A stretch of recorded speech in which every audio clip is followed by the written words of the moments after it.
mwabishyiramo mukabinkamo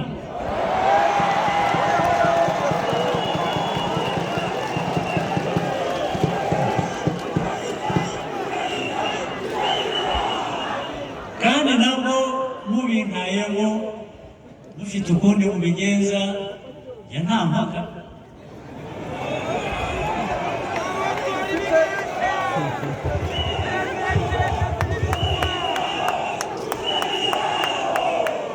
akazi kose mwashinze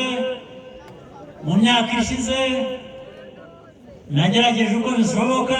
ndagakora muramfasha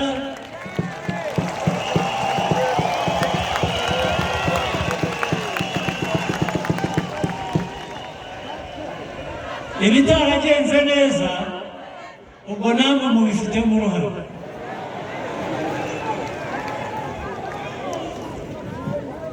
nk'uko mufite uruhare